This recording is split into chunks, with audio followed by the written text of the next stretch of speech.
Hey everyone, welcome back to the channel. If you're here, you're probably dealing with some frustrating cellular data issues on iOS 18.1.1. Don't worry, I've got you covered. Today I'm going to walk you through 5 simple and effective tips to fix the problem. Let's get started.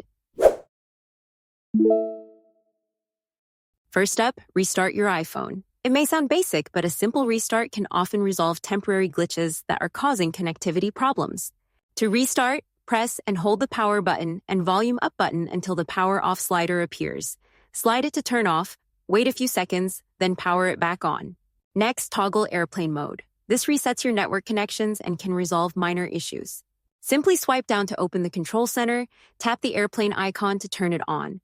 Wait about 10 seconds, then turn it back off. Easy, right? Sometimes the issue is just a misconfigured setting.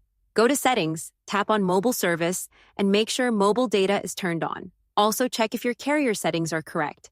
You might need to reselect your carrier or confirm that roaming settings are properly set. iPhones rely on carrier settings to stay connected, so it's important to keep these updated. Go to Settings, then General, and tap About. If there's a carrier update available, you'll see a prompt to install it. Follow the instructions, and you're good to go. If none of those worked, the last step is to reset your network settings. Quick note, this will erase your Wi-Fi passwords, Bluetooth connections, and cellular settings, so make sure to resave anything important before proceeding. To reset, go to Settings, then General, then scroll down to Transfer or Reset iPhone.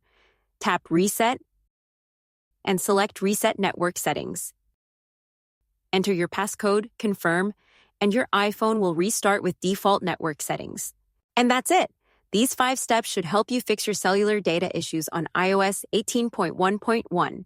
If you found this video helpful, make sure to give it a thumbs up, subscribe for more tech tips, and drop a comment if you have any questions or other solutions to share.